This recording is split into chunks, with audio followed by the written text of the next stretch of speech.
Bayangin deh, lu punya uang maksimal 6,5 juta rupiah. Terus lu mau ganti handphone di e-commerce atau di toko offline lah. Terus kalian dihadapkan dengan dua pilihan sulit. Ada Samsung Galaxy A52s 5G dan juga ada Samsung Galaxy M52 5G.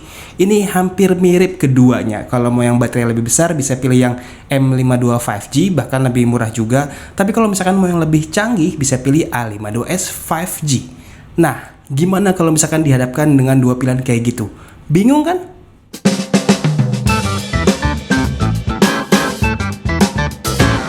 Oke, balik lagi di Gadgetainment sama gua Divi. Gimana kabar teman-teman semua hari ini? Semoga tetap sehat selalu dan tetap mematuhi protokol kesehatan. Dan seperti yang tadi sudah gua bilang di depan, kalau misalkan kalian dihadapkan dengan skenario kayak gitu, apa yang akan kalian lakukan? Pilihan antara A52s 5G dan juga M52 5G. Ini sebenarnya di atas kertas hampir mirip keduanya, tapi sebenarnya banyak juga perbedaannya. Dan perbedaan yang paling mendasar itu yang kita tahu sama-sama mungkin baterainya ya, karena seri M itu baterainya tuh terkenal yang besar. Tapi selain baterai, ada lagi faktor-faktor pendukung yang bikin kedua handphone ini sebenarnya tuh beda. Nah, kalau di side by sidein begini, ini tuh kita ngeliatnya kalau misalkan nggak detail akan kelihatan sama aja nih. Kecuali dua hal perbedaannya, baterai dan juga jumlah kameranya. Ya, kasta M series emang biasanya kan baterainya badak-badak ya, ada yang 6000, ada yang 7000, ya minimal 5000 lah. Dan si M52 5G ini baterainya 5000 mAh. Ini bedanya sama A52s 5G cuma 500 mAh aja. Apakah signifikan? Tentu perbedaan baterai segitu lumayan berasa nih kalau misalkan kita pakai HP-nya untuk pemakaian heavy use. Ini sebagai contoh, gua tes mainin Pokemon Unite 15 menitan di handphone ini, konsumsi baterainya hanya berkurang sekitar 3% aja. Itu yang pertama, dari segi baterai sudah pasti berbeda. Bedanya 500 mAh dengan A52s 5G. Dan kalau misalkan kalian lihat lebih detail lagi, tapi di sini gua nggak punya unit si A52s 5G ya, jadi gua cuma pakai M52 5G doang.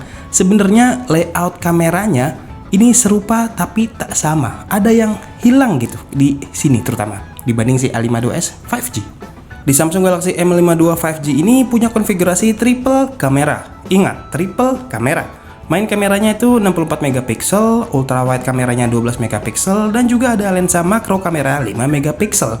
Sedangkan di Galaxy A52s yang 5G itu ada tambahan satu lensa depth 5 megapiksel. Jadi di A52s 5G itu kameranya total ada 4.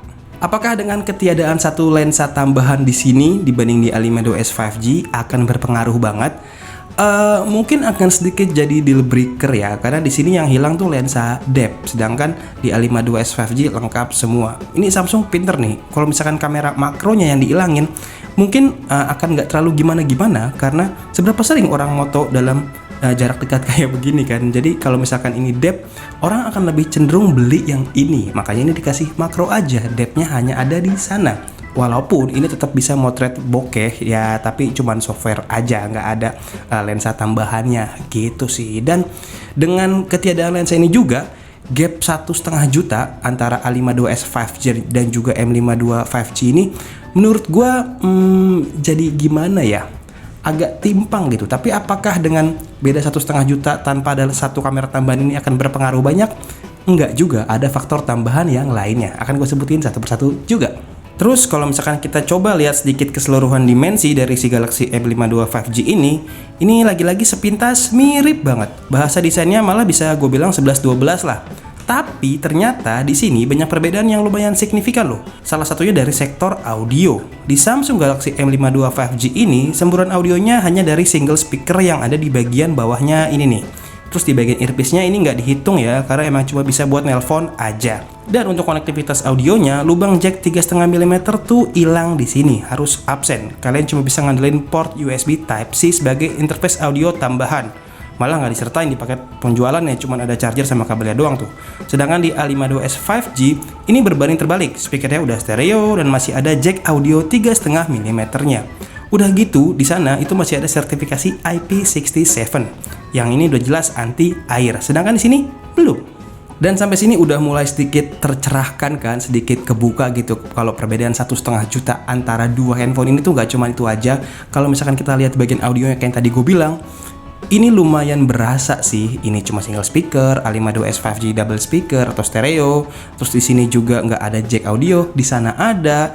Dan di sini cuma bisa ngandelin port USB Type-C aja dan ini belum tahan air. Sedangkan di A52s 5G itu udah bisa tahan air.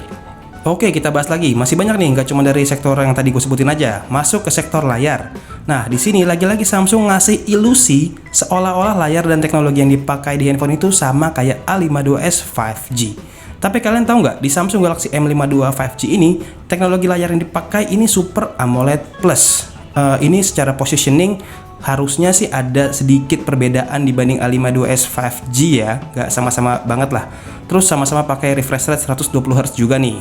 Nah, biarpun A52s 5G ini secara teknologi layar mungkin agak sedikit di bawahnya, tapi dia unggul dalam hal proteksi karena layarnya ini udah dibalut dengan Corning Gorilla Glass 5 dengan fingerprint under display. Di Galaxy M52 5G sayangnya proteksi layarnya ini tuh harus absen, plus fingerprintnya adanya di samping bodinya. Untuk dimensi kedua handphone ini juga ternyata ada perbedaannya, walaupun cuman sedikit. Dan fun fact-nya, di layar Samsung Galaxy M52 5G ini ternyata lebih gede sekitar 0,2 inch. Ini tuh total layarnya 6,7 inch. Sedangkan si Galaxy A52s 5G itu layarnya 6,5 inch.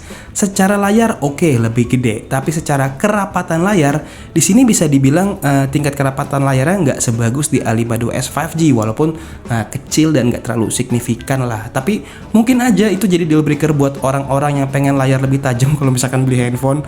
Apakah pixel per inch itu jadi salah satu opsi untuk kalian beli handphone? Gue nggak tahu. Mungkin teman-teman di sini ada yang kayak gitu juga. Silahkan tulis di kolom komentar di bawah kalau misalkan ada yang jadiin pixel per inch itu sebagai deal breaker, atau gue maunya yang layar lebih bagus gitu. Tulis di bawah. Oh ya, satu lagi, walaupun handphone ini layarnya lebih gede 6,7 inch tadi, tapi ini secara bobot itu lebih enteng dari Samsung Galaxy A52s 5G. Padahal baterainya lebih gede di sini juga loh. Aneh kan? Di luar dari perbedaan-perbedaan yang gue sebutin tadi, kalau misalkan kita lihat ke bagian prosesornya, nah di sini nih, ini kembar identik. Sama-sama pakai chipset Qualcomm Snapdragon 778 5G yang 6 nanometer dengan clock speed yang sama juga, up to 2,4 GHz. GPU-nya juga sama, nih pakai dari Adreno, tepatnya Adreno 642L. Ini prosesornya lumayan kenceng di kelasnya ya. Selain udah support 5G juga, digeber untuk main game juga masih ngangkat banget. Gue tes pakai PUBG Mobile, settingannya paling tinggi ada di HDR Ultra. Kalau di set ke smooth bahkan dapat di level ekstrim. Gameplaynya ya udah pasti bisa dilahap dengan nyaman. Atau kalau yang suka main Pokemon Unite mah ya merem aja lah ya. Enggak nih, maksudnya mainnya bukan merem ya, susah juga kalau mainnya sambil merem. Maksudnya udah pasti nyaman gitu. Ibaratnya nih si Snapdragon 778 5G ini kayak cuman dikritikin aja lah, nggak ada apa-apanya gitu. Dan yang sama-sama diadopsi juga di handphone ini, di kedua handphone ini, itu adalah bagian Android versionnya dan juga One UI versionnya. Sama-sama pakai Android 11 dan sama-sama pakai One UI 3.1. Jadi hampir bisa dibilang gak ada bedanya lah kedua device ini untuk Android version dan juga untuk si One UI versionnya. Dan One UI itu menurut gua pribadi juga masih jadi salah satu UI yang paling bersahabat, intuitif untuk dipakai, friendly user. Jadi gak masalah, gampang aja. Dan di sini Samsung kayaknya gak mau ngebedain dan gak mau kompromi, jadi dikasih sama aja. Tapi di luar itu, ini adalah perbedaan yang mau gue sebutkan yang terakhir, yang mungkin bisa menjadi deal breaker buat kalian memilih antara kedua handphone ini. Perbedaan yang gue temukan terakhir ini datangnya dari segi kamera, bukan dari perbedaan lensanya yang tadi ya, tapi lebih ke fitur yang ada di hardware videonya. Dalam hal ini Samsung Galaxy M52 5G harus puas hanya dengan perekaman video defaultnya yang bisa sampai 4K 30 fps tanpa ada embel-embel OIS-nya nih. Sedangkan di A52s 5G lebih unggul dengan kehadiran OIS di fungsi kameranya. Tapi biarpun begitu, bukan berarti hasil videonya ini jelek ya, nggak gitu. Hasilnya tuh masih ala Samsung mid-range, di mana warna yang ditangkap ini bisa lumayan vibrant dan berasa. Dan kalau misalkan mau pakai fitur Super Steady-nya, di sini juga masih bisa nih, walaupun sebatas IIS aja.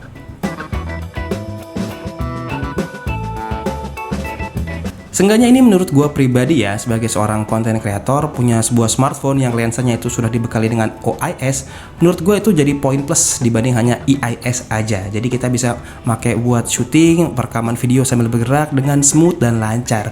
Ya mungkin memang bedanya tipis-tipis aja sih antara IIS dan OIS. Cuman kalau ini udah optik, jadi lebih smooth aja gitu jadi perekaman videonya. Lebih ngebantu gue kalau misalkan gue ngambil videonya itu moving. Dan memang Samsung tuh sengaja mau ngasih pilihan Galaxy M52 5G ini dengan pilihan baterai yang lebih gede dengan menyunat beberapa fitur yang lainnya.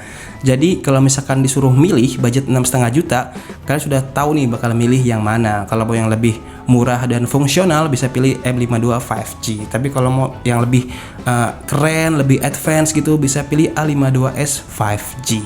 Tapi kalau misalkan gue pribadi disuruh milih dengan budget segitu, gue nggak akan milih dua-duanya. Kenapa?